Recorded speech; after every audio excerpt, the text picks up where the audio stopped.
Senhor presidente que foi, senhor presidente que ficou, vereador Marcos da Rosa, que comanda momentaneamente esta sessão, vereador Yesmantal, que faz parte da mesa diretora, meus colegas vereadores que compõem o plenário dessa casa, senhores e senhoras que nos acompanham, que nos honram com a presença em plenário. Vejo aqui o ex-vereador Sal, obrigado pela presença. Líder comunitário Jair Compiani, outros líderes, sintam-se todos por nós cumprimentados. Senhores e senhoras que nos honram com a sintonia em seus lares. De sabença geral de que as funções nossas como vereadores,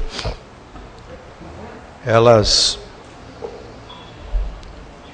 encampam três vertentes, né? A exaustão aqui já discutidas, vereador Maurício Gol, que é fiscalizar, legislar e representar.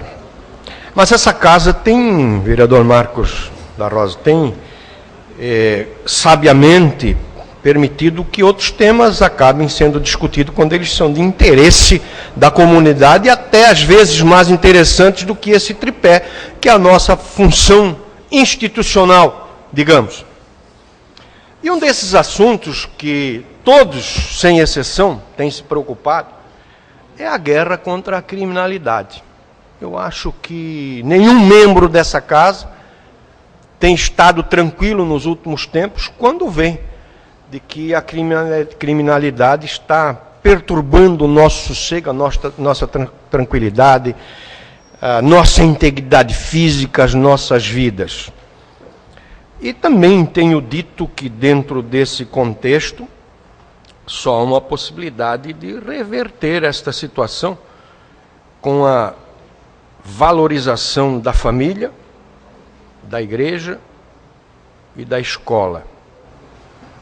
Nós temos que recuperar, vereador Fábio Filho, nós temos que recuperar o controle que a família exercia sobre os seus filhos, o controle que a igreja exercia sobre os fiéis e o controle que a escola exercia sobre os seus alunos, senão nós estaremos definitivamente perdidos. Bons tempos aqueles em que a família tinha como prioridade a educação dos filhos.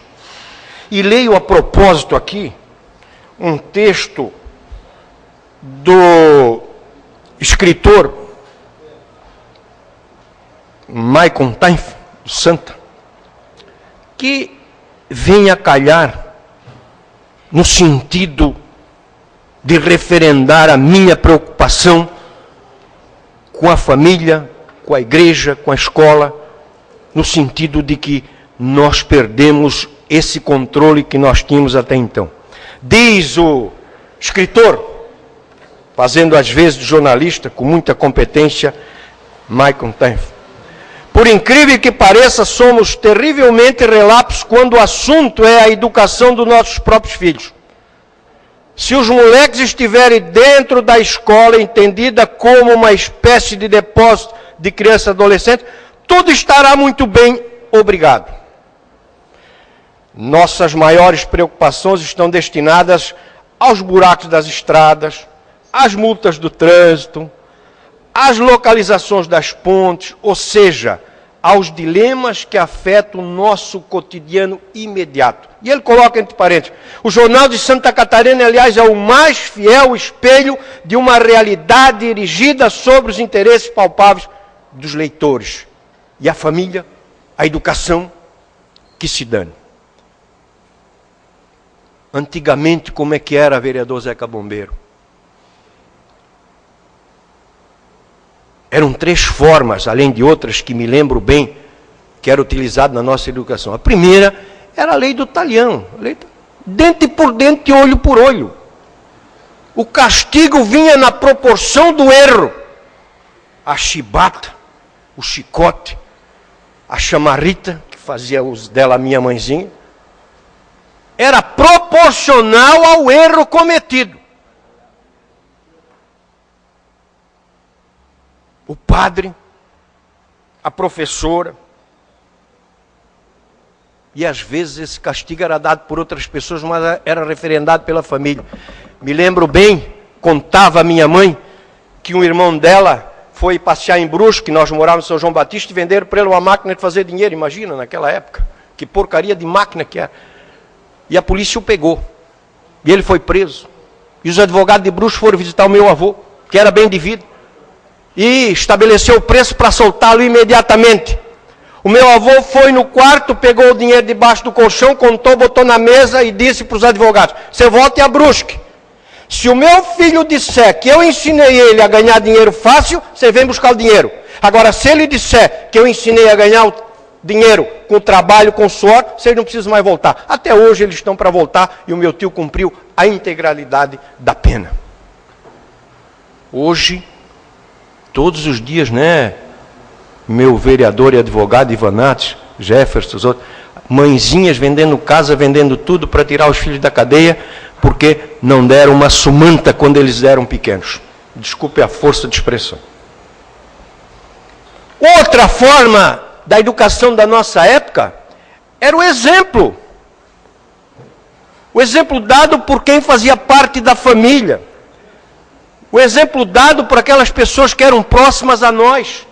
Nós a seguíamos. Nós tínhamos orgulho de acompanhá-las, orgulho de pegar a primeira vez no machado, na foice, na ceula, no ferro de roçar, no facão de cortar cana, porque era assim que os nossos antepassados faziam. E hoje, quem dita as regras? A internet, a TV, os pais estão frouxos, estão soltos, não comandam mais. Quando sai de casa, os filhos estão dormindo. Quando volta, os filhos estão na internet, estão na televisão. E aí vem o ídolo. E tenho certeza que esse ídolo não é o certo. Senhor presidente, eu já vou pedir mais 30 segundos. E o vereador Beck vai me dar mais um minuto também para eu poder terminar o meu assunto aqui. Já agradeço antecipadamente ao vereador Becker. Então os ídolos não são mais aqueles ídolos que nós tínhamos, que conviviam conosco, que a gente tinha orgulho em imitá-los. Hoje o pai e a mãe não são mais os ídolos, o padre não é mais, a professora não é mais. E a última delas eram as palavras. Que força tinham as palavras? As palavras são como a fé, vereador Marcos da Rosa, vereador Mari Delbrando. Movem montanhas, as palavras movem montanhas. E lembro-me de duas situações do passado e uma atual. O presidente Barack Obama, preocupado com que as filhas fossem fazer aquele tatuagem, disse o seguinte para elas: se vocês alguma vez decidirem se tatuar, sua mãe e eu faremos exatamente a mesma tatuagem no mesmo lugar e vamos colocar no YouTube para exibir como tatuagem da família. Nenhuma delas fez a tatuagem, porque a palavra do pai teve força. Me lembro do saudoso promotor de justiça Nilo Quintino dos Santos, em que o filho foi pedir R$10, que também é falecido. O saudoso filho do nosso promotor de justiça, o Luciano, disse: pai, me dá R$10. Para quê, filho? Para comprar um brinco. O Nilo deu 20. Ele disse: para que esse 10, pai? Para comprar um para o pai também. Olha a força da palavra. O filho, evidentemente, não comprou, que não queria ver o pai de brinco. Então, hoje a situação mudou. Nós não temos mais a força do castigo. Não se pode mais castigar. Eu tenho um amigo, certamente está na plateia, que deu um tapinha no bumbum da filhota e foi processado. E ela disse: doutor, ele bateu porque eu merecia. Mas o teu pai não podia bater. Certamente a minha mãezinha está no céu por ter lanhado a chamarrita nas minhas costas. Muitas mães que não castigam seus filhos, certamente vão para o céu, mas os filhos certamente estarão no inferno da criminalidade. Parafraseando.